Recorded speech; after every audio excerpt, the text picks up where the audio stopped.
மதிப்பிற்குரிய பெரியோர்களே, கல்வியாளர்களே, ஆசிரியர் பெருமக்களே, அன்பு மாணவ செல்வங்களே, வணக்கம். இதுவரை நமது வலைத்தளத்தில் உறுப்பினர்களாகாதவர்கள் உறுப்பினர்களாகிக் கொள்ளுமாறு அன்புடன் வேண்டிக் கொள்ளுகிறேன். அருமை மாணவ செல்வங்களே, இன்றைய வகுப்பில் அதாவது ஆக்ஸிலரி வெர்ப்ஸ் துணை வினை சொற்களில் ஓட் அண்ட் ஷுட், இந்த ஓட் அண்ட் ஷுட் இரண்டிற்கும் உள்ள ஒற்றுமைகள், வேறுபாடுகள், அதுபோன்று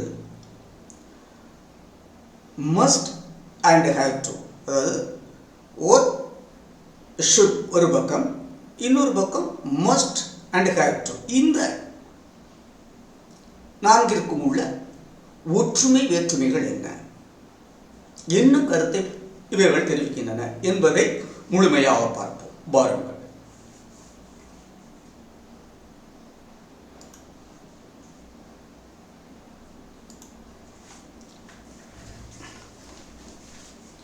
ஆங்கில இலக்கணம் ஆக்ஸிலரி வெர்ப்ஸ் துணை வினை சொற்கள் பாகம் 4C ought and should. படக்காட்சி 210, நாள் 20/12/23. துணை வினை சொற்கள் பார்ட் 4C பாருங்க. OUGHT, இதை எப்படி இந்த வார்த்தையை சொல்லை உச்சரிக்க வேண்டும் என்றால் ought, ought, not art, art என்றே சொல்லிக் கொண்டு வருகிறார் அல்ல, முற்றிலும் தவறான உச்சரிப்பு. ஓட், இங்க பாருங்க, ஓட் ஒரே அசை, ஓர் அசை சொல், ought one syllable word, monosyllabic word. இந்த பாருங்க SHOULD, இந்த வார்த்தைக்கு இரண்டு உச்சரிப்புகள் இருக்கின்றன. ஒன்று ஷெட், மற்றொன்று ஷட். இந்த ஷட் என்பது வீக் ஃபார்ம் அப்படின்னு என்ன அர்த்தம்? பலம் குறைந்த உச்சரிப்பு. ஷட் என்பது ஸ்ட்ராங் ஃபார்ம், அதாவது பலமான உச்சரிப்பு. இது பலம் குறைந்த உச்சரிப்பு, இது பலமான உச்சரிப்பு. இப்போ இங்க பாருங்க, முதல்ல ought and should compared and both or should compared to must and have to அப்படின்னு என்ன அர்த்தம்? ஒரு பக்கத்தில் ought and should, இதனுடைய எதுக்கு அதனுடைய பொருள் என்ன, எப்படி பயன்படுத்துகிறோம் என்று ஒரு பக்கம் பார்க்க இருக்கிறோம். இன்னொரு பக்கம் இந்த ought, இந்த கோடு போட்டால் அல்லதுன்னு அர்த்தம், should, இந்த ரெண்டுக்கும் must and have to, இந்த ரெண்டுக்கும் உள்ள ஒற்றுமை வேற்றுமை என்ன, எந்தெந்த இடங்களில் இவைகளை பயன்படுத்த வேண்டும் என்பதை தெளிவாக விளக்குகிறேன். பாருங்க. ஓட், ஓட் நாட் ஆர்ட்னே சொல்லாதீங்க. Ought is a modal verb. Ought என்பது ஒரு குணாதிசய வினைச்சொல். The same form can be used for person, future and the past. இந்த இதே OUGHT அப்படிங்கிற வடிவத்தம், அதாவது பாருங்க, go went gone, 3 இது வச்சிருக்கு. go went gone, going, 4 வடிவம் இருக்கு. go, going, went, gone, அந்த வெறுப்பு 4 வடிவம் இருக்குது. 4 வகையான சொற்கள், 4 வகையான உச்சரிப்புகள். ஆனால் இந்த ஓட் அப்படிங்கக்கூடியதுல OUGHT இந்த சொல்லிற்கு ஒரே உச்சரிப்பு தான். இந்த ஒரே சொல்லை நிகழ்காலம், இறந்த காலம், எதிர்காலம், இன்னும் தொடர்காலங்கள் அனைத்திலும், அனைத்து இடங்களுக்கும், தன்னிலை, முன்னிலை, படக்கை 3 இடங்களுக்கும் இதே சொல்லை பயன்படுத்தலாம். பாருங்க. I ought to write to him today and tomorrow. நிகழ்காலம், இறந்த காலம் ரெண்டுக்குமே அதை பயன்படுத்தி இருக்கிறேன். represents present and future events. நிகழ்கால, எதிர்கால செயல்களை இங்கே குறிக்கிறோம். I ought to write அப்படின்னு அர்த்தம். I should write, நான் எழுத வேண்டும், இது என்னுடைய கடமை. I knew I ought to write to him, represent past tense. I knew past tense. இந்த ought past tense பயன்படுத்துகிறோம் அப்படின்னு எதை வச்சு தெரிஞ்சுக்கிடலாம் அப்படின்னா, இதுக்கு முன்னாடி இருக்கக்கூடிய வினை சொன்னானது இறந்த காலத்தில் இருக்க வேண்டும், அப்பொழுது இது இறந்த காலத்தை குறிக்கிறது என்று பொருள். இதற்கு பின்னால் நிகழ்காலம், எதிர்காலம் வந்தால் இது நிகழ்காலத்தை குறிக்கிறது என்று பொருள். She said that I ought to write, represents past tense. இங்க said இருக்கா, அப்ப இது past tense. she said that I ought to write. The present past tense. I know or knew that I ought to have written. நான் எழுதியிருக்க வேண்டும் என்பது எனக்கு முன்னாடியே தெரியும், இப்பொழுது தெரியும். எப்படி வேணாலும் சொல்லலாம். Represents unfulfilled past event. நிறைவேற்றப்படாத இறந்த கால செயலை குறிக்கிறது. அப்போ இது எதுக்காக இங்கே கொடுத்துருக்குறேன்னா 4 காலம், அதாவது 4 நிகழ்காலத்தில் சொல்லலாம், இறந்த காலம், எதிர்காலம் அல்லது தொடர்காலம் எல்லாங்களுக்கும் இந்த OUCHT என்ற சொல்லின் வடிவம் ஒன்றுதான். இதற்கு வெவ்வேறு வடிவங்கள் கிடையாது. Forms a vote in affirmative, negative, interrogatives and negative interrogatives. இந்த 4 நிலைகளிலும் நேர்மறை, எதிர்மறை, வினா, நேர்மறை வினா, எதிர்மறை வினா, இந்த 4லும் இந்த சொல்லினுடைய அமைப்பு எப்படி இருக்கும்? Affirmative, ought. Negative, ought not, won't. 2 syllable. Ought not, won't. 2 syllable. won't. இந்த ought புள்ளி உரகம். ought in 2 syllable. Interrogative, ought I. அதே மாதிரி எல்லாம் பார்க்கலாம். Negative interrogative, ought I not, won't I. அதே மாதிரி shouldn't I. ஏற்கனவே நான் முந்தைய பாடத்தில் படிச்சிருக்கேன். shouldn't I do it. இந்த 4 வடிவங்கள். அடுத்த பாருங்க, 3வது இதனுடைய பாருங்க. ought takes the full infinitive and to remain students of this, it is sometimes referred to as ought to. Questions or remarks with ought may be answered by should and vice versa. அதாவது என்னதுன்னா, இந்த ought இருக்கு இல்லையா, இது வந்து full infinitive, இதுக்கு பின்னாடி full infinitive வர வேண்டும் என்பது ஆங்கில இலக்கணம். full infinitive-னா என்ன, bare infinitive-னா என்ன? full infinitive அப்படின்னா to வச்சு அதுக்கு பின்னாடி ஒரு present tense verb வச்சிட்டோம்னா அது full infinitive. முழு வினை எச்சம், முழு வினை எச்சம். bare infinitive-னா குறுகிய வினை எச்சம், தனி வினை எச்சம். முழு வினை எச்சம், தனி வினை எச்சம், bare infinitive. வெறும் present tense மட்டும் வச்சோம்னா அது bare infinitive. to வச்சு present verb வச்சோம்னா அது முழு வினை எச்சம். அவ்வளவுதான். இப்போ இந்த ought-க்கு பின்னாடி முழு வினை எச்சம் to கூட்டல் present tense verb வைக்கணும். ஆனா should-க்கு பின்னாடி வெறும் present tense verb மட்டும் பயன்படுத்த வேண்டும். வினாக்கள் அல்லது குறிப்புகளில் ought-ற்கு பதில் should-ஐயும் சுட்டிற்கு பதில் ought. அதான் சொல்லலாம், இந்த ought and should இல்லையா, 2 ஒரே அர்த்தம் தான். 2க்கு எதை வேணாலும் ought வைக்கிற இடத்துல should வைக்கலாம், should வைக்கிற இடத்துல ought வைக்கலாம். ஆனால் ought-க்கு அடுத்து to கூட்டல் verb வரணும். ஆனால் should-க்கு அடுத்து வெறும் present tense verb வரணும். You ought to put in central heating. Yes, I suppose I should. நீ அந்த பாத்திரத்தை வந்து நடு அடுப்பில் வை. ஹீட்டிங், சென்ட்ரல் ஹீட்டிங் நடு அடுப்பில் வை. சரி, அது எனக்கு தெரியும். இங்கே பாரு, you ought to பயன்படுத்திக்க, நீ கண்டிப்பாக அதில் வைக்கணும் அப்படின்னா என்ன அதில் வைக்கணும். இங்கே வந்து அந்த ought-க்கு yes, I should, I know, I suppose, I know, I should. அடுத்து பாருங்க, ought to takes the full infinitive but should takes bare infinitive. அதான் உங்களுக்கு ஏற்கனவே சொல்லிட்டேன். ought to வந்து to கூட்டல் present verb, ஆனால் should வந்து வெறும் present tense. When ought and should are used for application, normally they have the same meaning, but should is more usual form. அதாவது application அப்படின்னா என்ன? application அப்படின்னா பொறுப்பு அல்லது கடமை.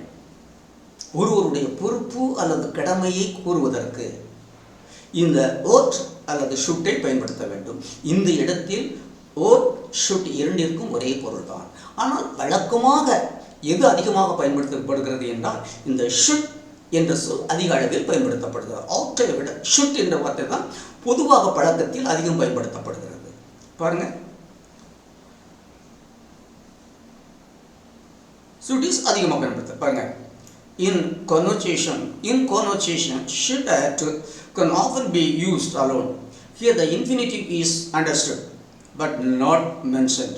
இந்த ஷுட் அல்லது ஆட் வச்சு நம்ம பேசும்போது, கான்வர்சேஷனில் உரையாடலில் பேசும்போது, அந்த ஆட்டுக்கு அடுத்து வினைச்சொல்லையோ அல்லது ஷுட்டுக்கு அடுத்து அந்த வினைச்சொல்லையோ வைக்க வேண்டிய அவசியம், இட வேண்டிய அவசியம் இல்லை. அதைத்தான் நான் சொல்கிறேன். ஆர் டு ஷுட், அதுக்கு பின்னாடி நம்ம உரையாடலில் வந்து அந்த எந்த வினைச்சொல்லை முதல்ல பயன்படுத்திக்கணுமோ அந்த வினைச்சொல்லை வைக்க வேண்டிய அவசியம் இல்லை. You should paint or you ought to paint your door. உன்னுடைய கதவிற்கு நீ வண்ணம் பூச வேண்டும். You ought to paint or you should paint your door. உன்னுடைய கதவுக்கு நீ வண்ணம் பூச வேண்டும். Yes I know I should. Yes I know I should. ஆமாம், வண்ணம் பூசணும். Yes I know I should. அல்லது yes I know I ought. ஆமாம், வண்ணம் பூசணும், எனக்கு தெரியும். Yes I know. அப்போ அவங்க ஷுட்டையும் வைக்கலாம், ஆட்டுவையும் வைக்கலாம். இங்கே அதே மாதிரி கேள்வி கேட்கும்போது ஷுட்டையும் வச்சு சொல்லலாம், இல்லை ஆட்டுவையும் வச்சு சொல்லலாம். பதில் சொல்லும் போது ரெண்டையும் இல்லை, எதை வேணாலும் வச்சு பதில் சொல்லலாம்.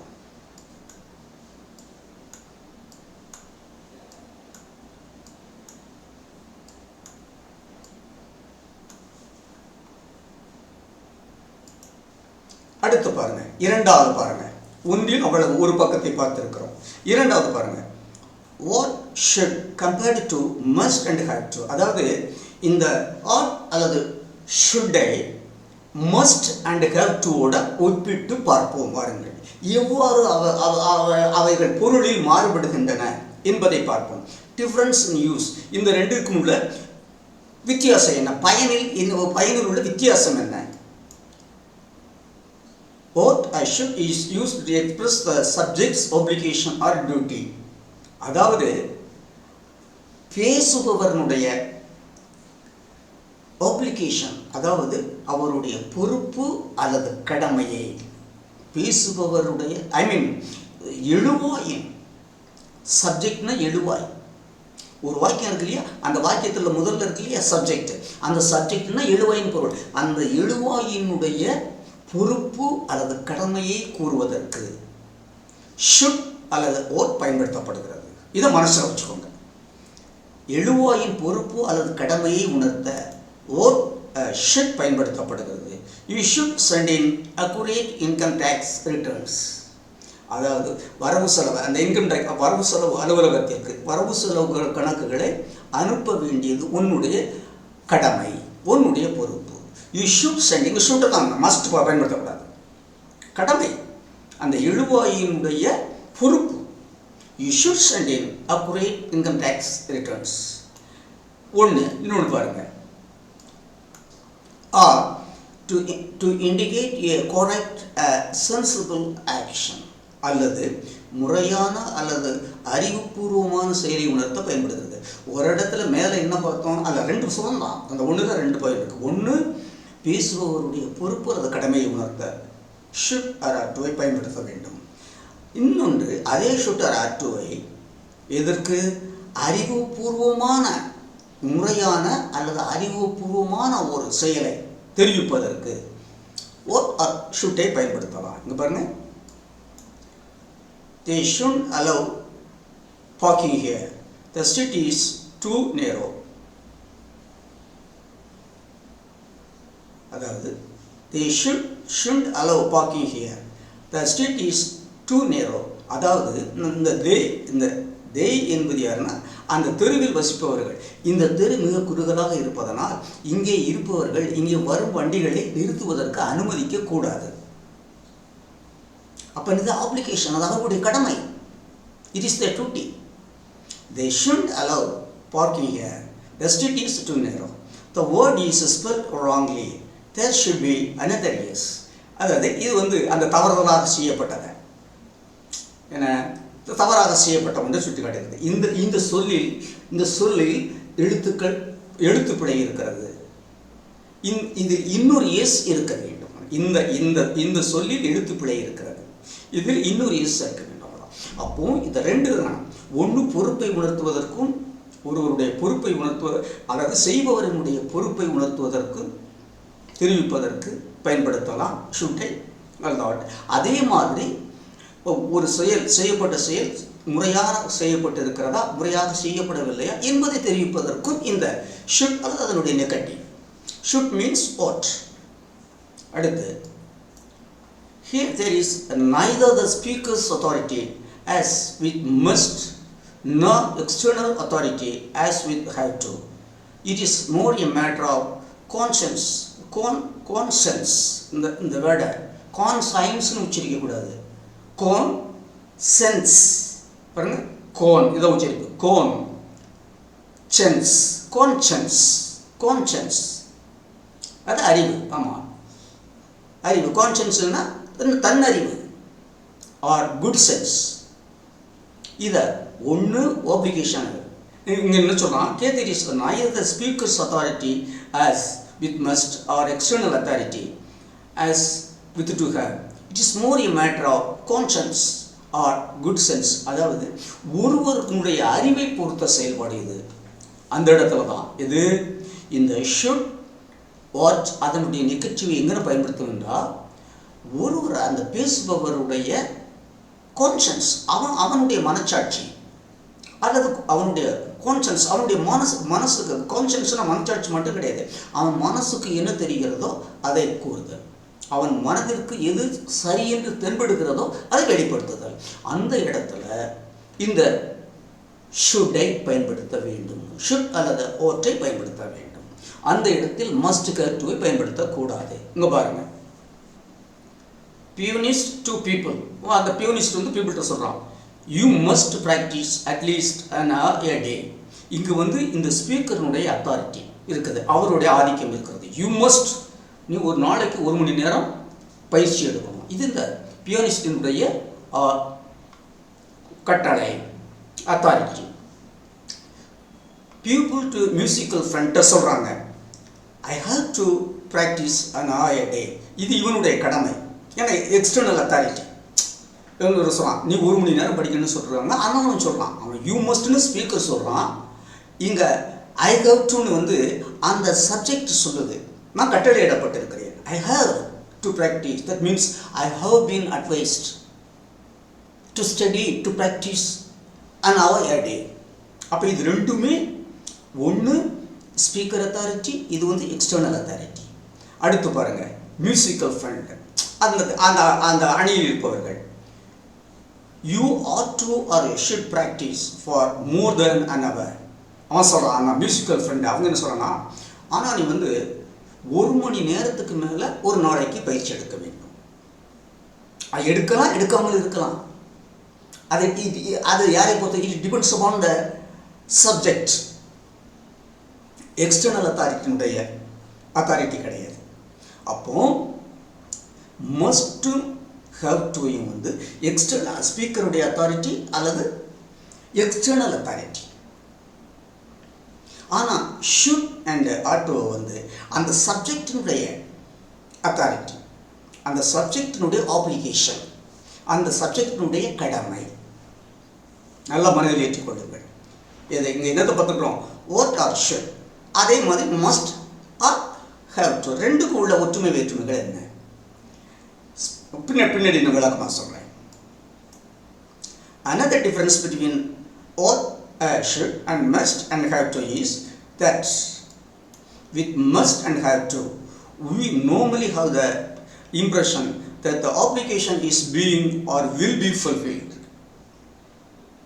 This is particularly the case with the first person, but quite often applies to the other persons too.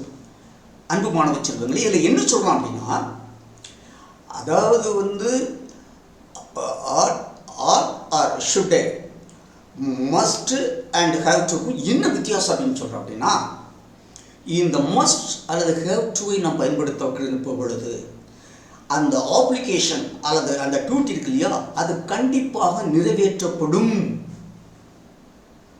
என்ற பொருள் வருகின்ற பொழுதுதான் மஸ்ட் அல்லது ஹேவ் டுவை பயன்படுத்த வேண்டும். அது நிறைவேற்றப்படலாம், நிறைவேற்றப்படாமலும் போகலாம் என்கின்ற பொழுது ஷுட் அல்லது ஆட்டை பயன்படுத்த வேண்டும். மறந்துவிடாதீர்கள். கண்டிப்பாக இதை நிறைவேற்றப்படும் அப்படிங்கிற வரும்போது தான் நீ மஸ்ட் அல்லது ஹேவ் டுவை பயன்படுத்தணும். சப்ஜெக்ட் யாராக வேணாலும் இருக்கட்டும், கண்டிப்பாக நிறைவேற்றப்பட முடியும்னா must and have to, must or have to, நிறைவேற்றப்படலாம் அப்படிங்கிற பொழுது ஷுட் ஆட், அதான் அதை சொல்றாங்க. இது குறிப்பாக தன்னிலை மற்ற முன்னிலை படைப்புக்கும் இது பொதுவாக பயன்படுத்தப்படுகிறது. With or should, we do not necessarily feel that the obligation is being or will be fulfilled. Quite often, especially in the first person, the reverse is the case. அதை ஏற்கனவே சொல்லிட்டேன். மஸ்ட் டு பயன்படுத்தினோம்னா நம்ம எதிர்பார்ப்பு நிறைவேற்றப்படும் என்று பொருள். Should அல்லது ஓட்டை பயன்படுத்தணும், எதிர்பார்ப்பு நிறைவேற்றப்படலாம், கண்டிப்பாக நிறைவேற்றப்படும் அப்படின்னு நம்ம நினைக்கக்கூடாது. we should not necessarily feel நிறைவேற்றப்படும் நம்ம நினைக்க முடியாது. பாருங்க, ஒரு எடுத்துக்காட்டு கொடுக்கலாம் பாருங்க. if your driver says I ought to or should go slowly here, it is a built up area. Here he usually implies that he is not going to go slowly. இங்கிலீஷில் இருக்கு இல்லையா, தமிழில் நமக்கு வேணும் விளக்கம் உங்களுக்கு. அதாவது ஒரு ஓட்டுநர் வண்டியை ஓட்டிட்டு போகிறான் ஒரு இடத்துல. அந்த இடத்துல அவன் சொல்கிறான், இங்கே நான் மெதுவாக தான் வண்டியை ஓட்டணும், ஏன்னா இந்த சாலை பழுதுபோக்கப்பட்டு கொண்டிருக்கிறது.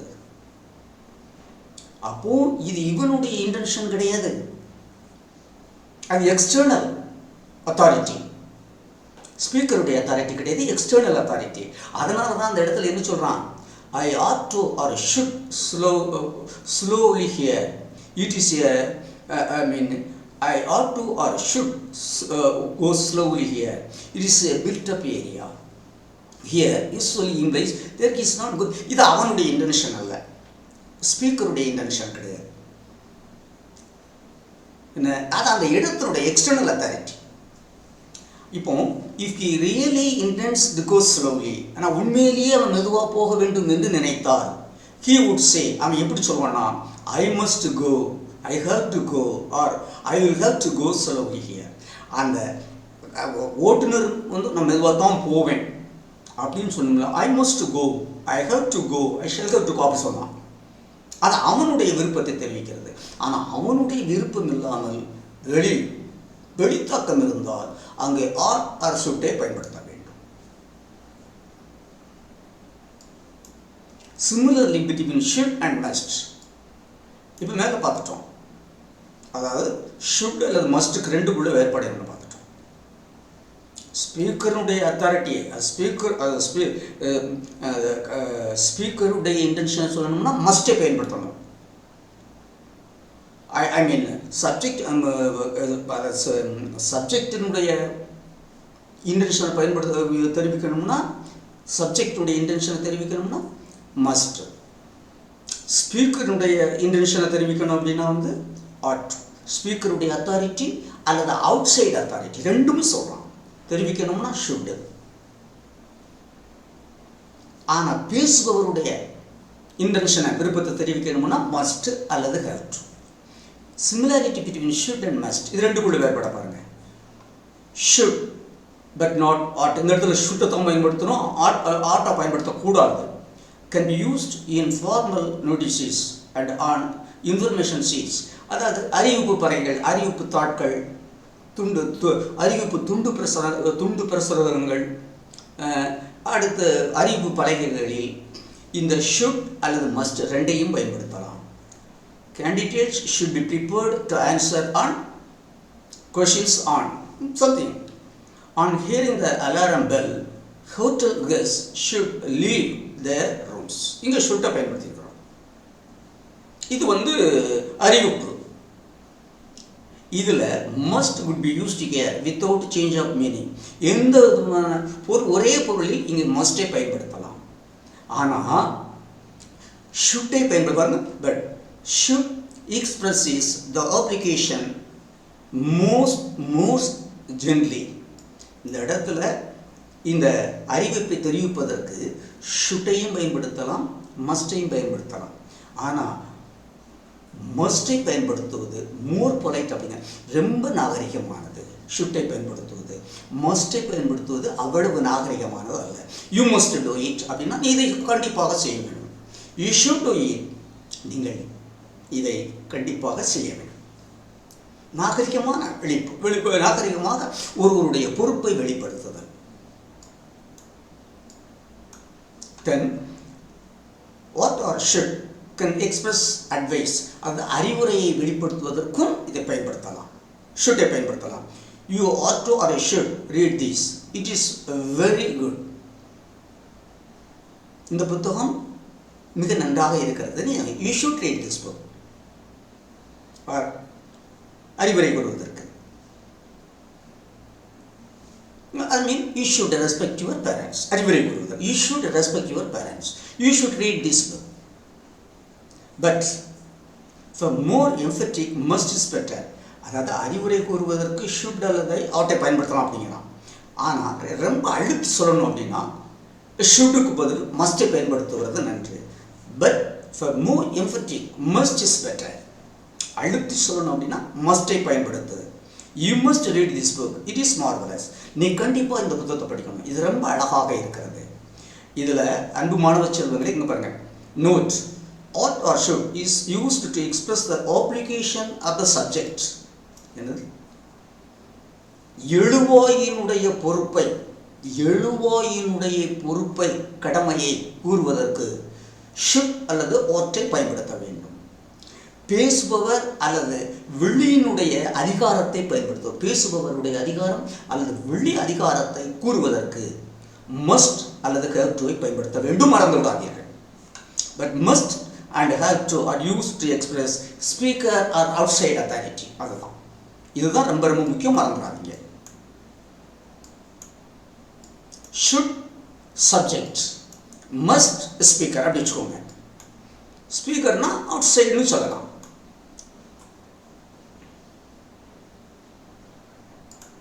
அடுத்து பாருங்க, நாலாவது பயன்பாடு பாருங்க. ought and should with continuous infinitive. இப்போ ஷுட்டுக்கும் மஸ்ட் ஹேவ்டுக்கும் உள்ள வித்தியாசத்தை முன்னதில் பார்த்துட்டோம், மூணில் பார்த்துட்டோம், ரெண்டுலேயும் மூணுலேயும். இப்போ நாலாவதுல என்ன பார்க்குறோம் அப்படின்னா ஷுட் அல்லது ஆட்டோவில் வந்து கண்டினியூஸ் டென்ஸ் பயன்படுத்தினா என்ன பொருளில் பயன்படுத்துகிறாங்க? what should with continuous infinitives. தொடர்காலங்களில் what should இன் பயன் செயல்பாடு. what should with continuous infinitive expresses the idea that the subject is not fulfilling his obligations or that he is acting foolishly or rashly etc. அதாவது இந்த should அல்லது ought அடுத்து present continuous பயன்படுத்தும் போது be கூட்டு present participle பயன்படுத்தும் போது என்ன, ஒருவர் தன்னுடைய செயலை செய்யாமல் இருக்கிறார் அல்லது ஒருவருடைய தன்னுடைய செயலை அறிவில்லாமல் செய்கிறார் என்பதை வெளிப்படுத்த. நிகழ்காலம்,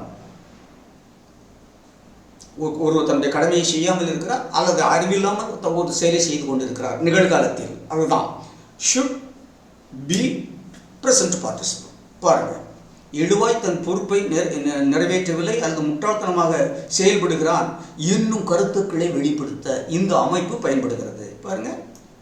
பாருங்க ஒரு நல்ல எக்ஸாம்பிள் அதிகமாக கொடுத்துருக்காங்க. he ought to be studying for his exam. அவனுடைய தேர்விற்கு படித்து கொண்டிருக்க வேண்டும். என்ன அர்த்தம்? படிக்கவில்லை, படிக்காமல் இருக்கிறார். But he is not studying. Okay, இங்கே பாருங்க, he should be spending all his time on the beach. அவனுடைய நேரங்களை அவன் கடற்கரையில் செலவிடக்கூடாது. ஆனால் அப்படின்னு என்ன அர்த்தம்? கடற்கரையில் செலவிட்டு கொண்டிருக்கிறான் என்று பொருள். அவன் படித்து கொண்டிருக்க வேண்டும். he ought to be studying for his exam. அப்படின்னா அவன் படிக்காமல் இருக்கிறான். he is not studying. he should not be spending all his time on the beach. கடற்கரையில் அவனுடைய நேரங்களை நாம் செலவிட்டு கொண்டிருக்கக்கூடாது அப்படின்னா செலவிட்டு கொண்டிருக்கிறான் என்று பொருள். but he is not studying, but he is spending his time on the beach. அவ்வளோதான். பார்த்துக்கோங்க, இது மாதிரி நீ எழுதுகின்ற பொழுது பேசுகின்ற பொழுது நீ பயன்படுத்த வேண்டும். அது உன்னுடைய அறிவு. we should be wearing seat belts, but we are not wearing them.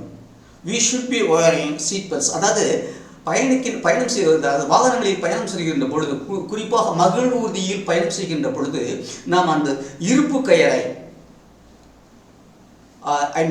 இருப்பு நாடாவை நாம் கட்டிக்கொள்ள வேண்டும். ஆனால் இப்போ அப்படின்னா என்ன அர்த்தம்? அப்போ நம்ம இருப்பு நாடாவை கட்டாமல் இருக்கிறோம். we should be wearing seat belts, but we are not wearing them. I shouldn't be telling you this. It is supposed to be a secret. But I am telling you this. இந்த ரகசியத்தை இதை நான் இப்போ உன்னிடம் சொல்லக்கூடாது. இந்த ரகசியத்தை உன்னிடம் நான் சொல்லக்கூடாது. ஆனால் சொல்லிக் கொண்டிருக்கிறேன். இந்த ரகசியத்தை உன்னிடம் நான் சொல்லக்கூடாது அப்படின்னு என்ன அர்த்தம்? சொல்லிக் கொண்டிருக்கிறேன் என்று பொருள். அன்பு மாணவ செல்வங்களே, இந்த மாதிரி கருத்துக்களை ஆங்கிலத்தில் எவ்வாறு எழுதுவது, எவ்வாறு பேசுவது என்பதை தெரிந்து கொள்ளுங்கள். மேலே இருந்து கீழே அவ்வளவுதான் சொல்லியிருக்கிறேன். அப்போ இந்த should plus be plus present participle INC வெர்பில் சேர்க்கறதை எதுக்கு பயன்படுத்தலாம்னு சொல்கிறான்? இந்த மாதிரி ஒருவன் தான் செய்ய வேண்டியது செய்யாமல் இருக்கிறான், நிறைவேற்றாமல் இருக்கிறான், அல்லது ஒருவன் செய்யக்கூடாத செயலை செய்து கொண்டு இருக்கிறான், செய்ய வேண்டிய செயலை செய்யாமல் இருக்கிறான், அல்லது செய்யக்கூடாத செயலை செய்து கொண்டு இருக்கிறான். இந்த கருத்தை வெளிப்படுத்துவதற்கு நீங்கள் சிம்பிள் டென்ஸ் தான், ஒரே சென்டென்ஸ் சிம்பிள் சென்டென்ஸில் ஷுட் அல்லது ஆட்டை பயன்படுத்தணும், அதனுடைய நெகட்டிவையும் பயன்படுத்தி நீங்கள் சொல்லலாம். ஐந்தாவது பயனை பாருங்கள். Ought or should with perfect infinitive. பூர்ண காலங்களில் இதை இந்த ஆட் ஆர் ஷுட்டின் செயல்பாடு பூர்ண காலம் என்றால் பெர்ஃபெக்ட் டென்ஸ். பெர்ஃபெக்ட் அப்படின்னா பூர்ண காலம். நான் பெயரிட்டு இருக்கிறேன் தமிழில். இதை எப்படி கண்டினியூஸ் டென்ஸில் நிகழ்காலத்தில் ஒருத்தன் ஒரு செயலை செய்யக்கூடிய செயலை செய்யாமல் இருக்கிறான் அல்லது செய்யக்கூடாத செயலை செய்து கொண்டு இருக்கிறான் என்பதற்கு எப்படி ஷுட் பி ப்ரெசன்ட் பார்ட்டிசிபிளை கண்டினியூஸை பயன்படுத்துகிறோமோ, அதே மாதிரி இறந்த காலத்தில் செய்யப்பட வேண்டிய வேலையை ஒருவன் செய்யவில்லை, ஒருவன் கடமையை ஒருவன் செய்யவில்லை, அல்லது செய்யக்கூடாத ஒன்றை அறிவின்றி செய்திருக்கிறான். இறந்த காலத்தில் நிறைவேற்றப்படாத ஒரு செயல் அல்லது செய்யக்கூடாத ஒரு செயலை கூறுவதற்கு பெர்ஃபெக்ட் டென்ஸ். நிகழ்காலத்தில் நடக்கிறதுக்கு கண்டினியூஸ் டென்ஸ். இறந்த காலத்தில் நடக்காத செய்யக்கூடாத செயலை செய்ய வேண்டிய செயலை செய்யாமல் இருந்ததற்கும் செய்யக்கூடாத செயலை செய்ததற்கும் பெர்ஃபெக்டை பயன்படுத்த வேண்டும். This construction is used to express an unfulfilled,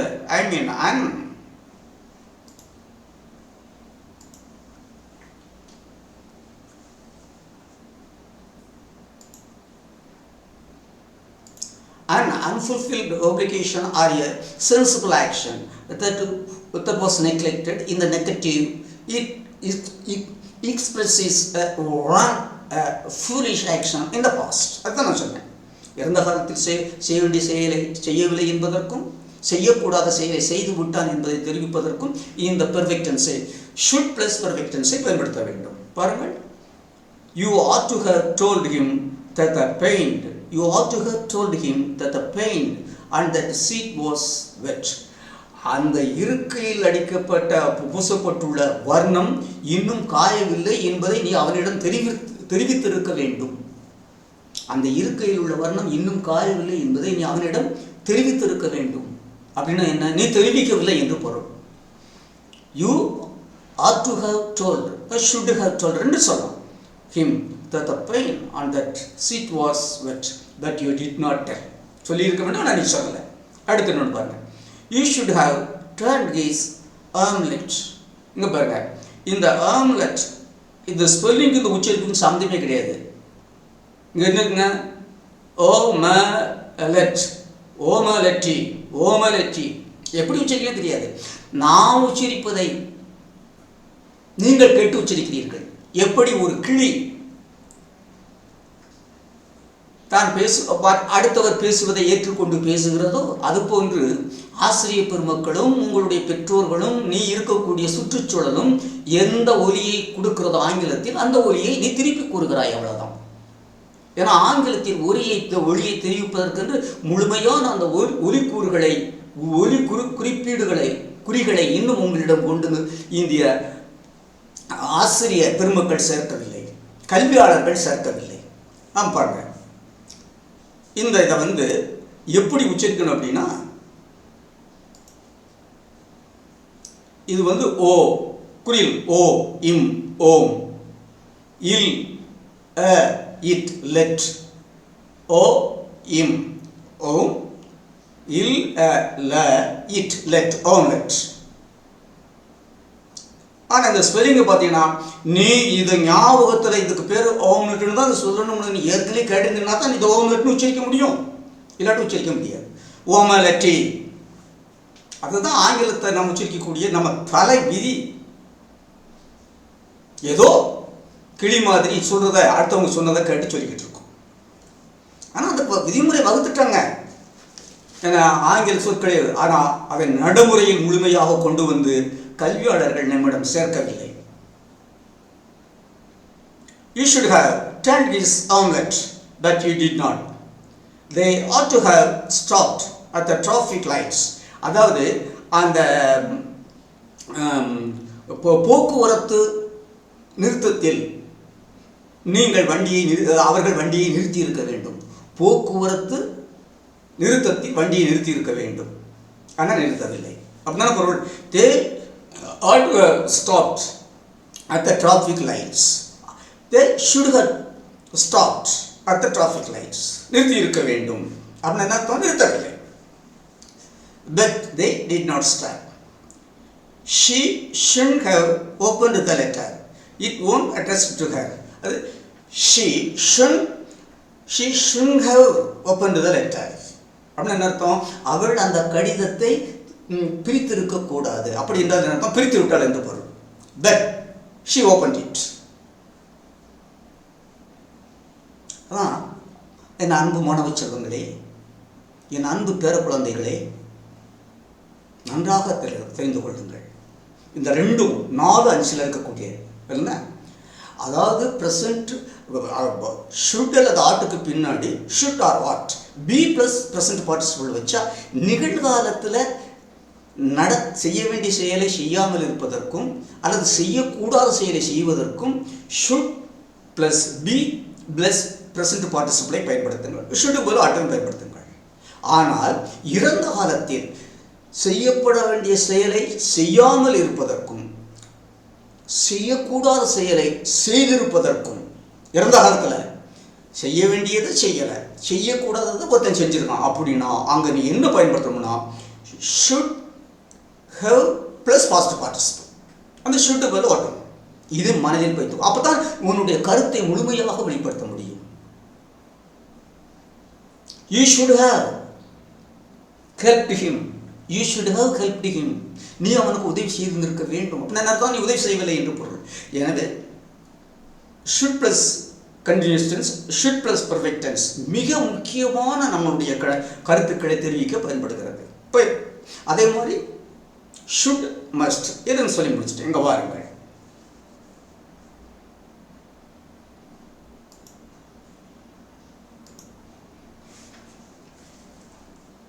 என் அன்பு மாணவ செல்வங்களே, இங்கே பாருங்கள். இங்கே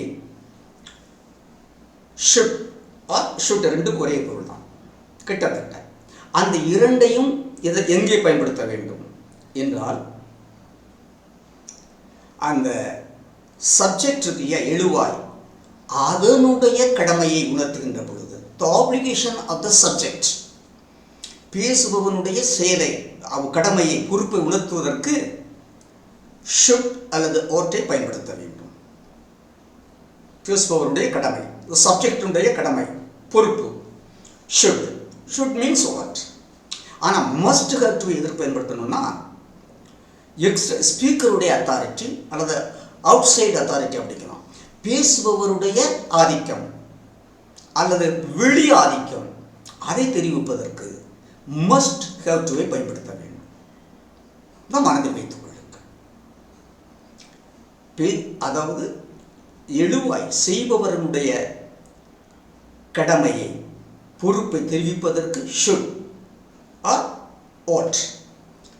பேசுபவர் அல்லது வெளியுடைய அத்தாரிட்டி ஆதிக்கத்தை தெரிவிப்பதற்கு must or have to. You should respect your parents அப்படின்னா இது உன்னுடைய parent, it is your obligation. உன்னுடைய பெற்றோரை மதிக்க வேண்டியது உன்னுடைய கடமை. You should or ought to respect your parents.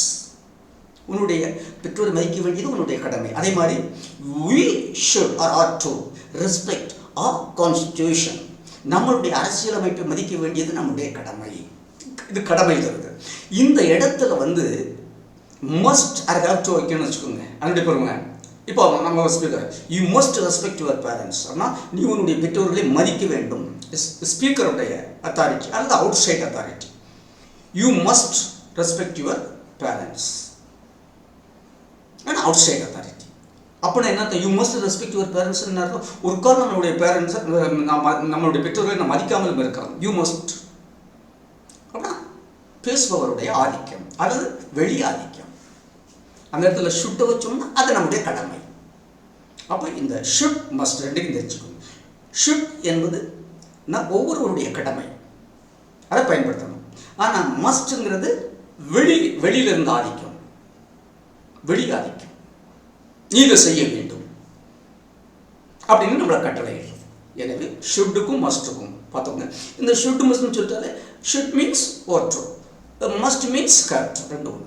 அடுத்து இன்னொன்று முக்கியமானது, இந்த ஷுட் ஆர் ஆர் டுவை கண்டினியூஸில் பயன்படுத்துகிறோம் பார்த்தீங்களா. Should or plus be plus present participle பயன்படுத்துறது எதுக்கு பயன்படுத்துறோம்னா, நிகழ்காலத்தில் செய்ய வேண்டிய செயலை செய்யாமல் இருப்பதற்கும் செய்யக்கூடாத செயலை செய்து கொண்டு இருப்பதையும் தெரிவிப்பதற்கு should plus be plus present participle. பாருங்க, நான் ஏற்கனவே காமிச்சிருக்கேன். You should be or ought to be studying for exam, for the exam. You should be studying for the exam. நீ பரீட்சைக்கு படித்து கொண்டு இருக்கணும், அதான் கிடையாது. அப்படின்னு என்ன அர்த்தம்? நீ பரீட்சைக்கு படிக்காமல் இருக்குன்னு அர்த்தம். You should be studying for the exam, but you are not studying.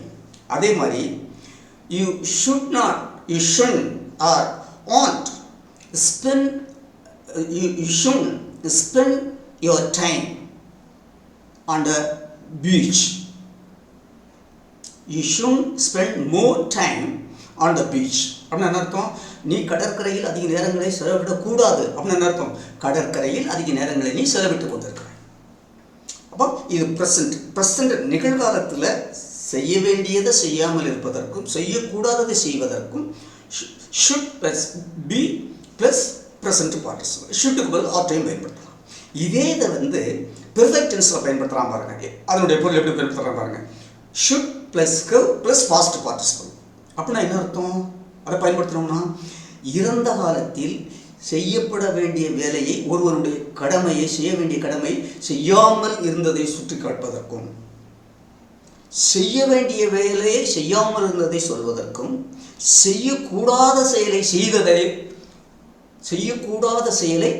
செய்ததையும் சுட்டி காட்டுவதற்கு should plus have plus past participle அதை பெர்ஃபெக்ட் டென்ஸை பயன்படுத்தலாம். இது ரெண்டும் மிக மிக முக்கியம். அது நிகழ்காலத்துக்கு, அது எதிர்காலத்துக்கும் அதை பயன்படுத்தலாம். ஆனால் குறிப்பாக அது நிகழ்காலத்துக்கு, இது இறந்த காலத்துக்கு. செய்ய வேண்டியதை செய்யாமல் இருக்கிறது அல்லது செய்யக்கூடாதது செஞ்சது நிகழ்காலம். செய்ய வேண்டியதை செய்யாமல் இருந்தது, அதை செய்யக்கூடாததை செய்தது இறந்த காலம். இது மறந்து விடாதீர்கள். அன்பு மாணவ செல்வங்களே, இந்த அருமை பேர குழந்தைகளே, என் அருமை மகள்களே, மகன்களே, சகோதரர்களே, சகோதரிகளே, ஆசிரியர் பெருமக்களே, மிக முக்கியமானது இது. இந்த 4-5 மிக முக்கியமான பயன்கள். அதுபோல இந்த மொத்தமாக, அதாவது ஷுட் மஸ்ட், ஷுட் ஆப்ளிகேஷன், சப்ஜெக்டினுடைய ஆப்ளிகேஷன், மஸ்ட் ஸ்பீக்கருடைய அத்தாரிட்டி, ஷுட் எழுவாயினுடைய கடமை, ஆனால் மஸ்ட் ஸ்பீக்கருடைய அத்தாரிட்டி. மனதில் ஏற்றுக்கொள்ளுங்கள். பெரியவர்களே, கல்வியாளர்களே, ஆசிரியர் பெருமக்களே, அன்பு மாணவ செல்வங்களே, இந்த what should must and have to, இந்த குறிப்பு குணாதிசய வினைச்சொற்களின் செயல்பாடு குறித்த என்னுடைய விளக்கங்களை இதுவரை கேட்டறிந்த உங்கள் அனைவருக்கும் எனது மனமார்ந்த நன்றியை கூறி விடைபெறுகிறேன். நன்றி, வணக்கம்.